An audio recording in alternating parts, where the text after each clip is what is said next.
guys, Mrs. Novello here from the Expressive Arts Room, and today we're going to talk about the back tack and back stitch.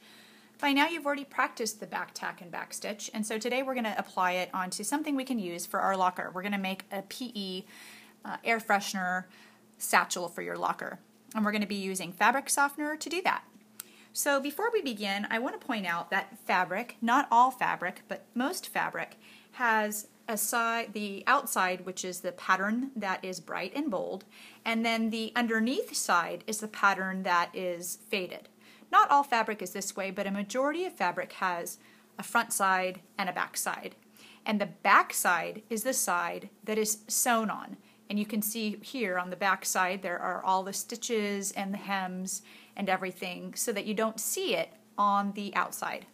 So to simulate that, I'm going to give you stickers for your fabric softeners. You're each going to get 2 fabric softeners, and you're going to put a sticker on each fabric softener. And the sticker is going to represent the front side of the fabric, but we're not going to sew on the front side. We have to sew on the inside.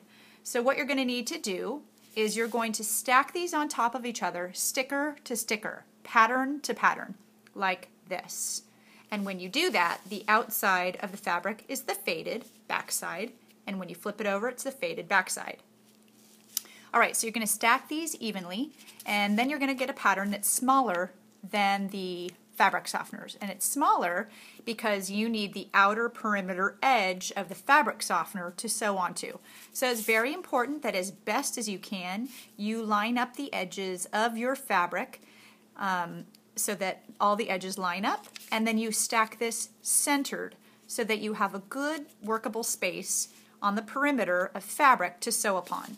And once you have that positioned exactly how you want it, you're going to take a pin, and for today's lesson you'll probably just need 3, and you're going to pin that pattern to both layers of fabric. So I'm holding this in place, and when I flip it over you can see the pin is securing to the back side too. So that is just simply grabbing a pin, pushing it down, bringing that pin back up and through the paper. And I'm going to just throw some pins on here, making sure my pattern stays secure.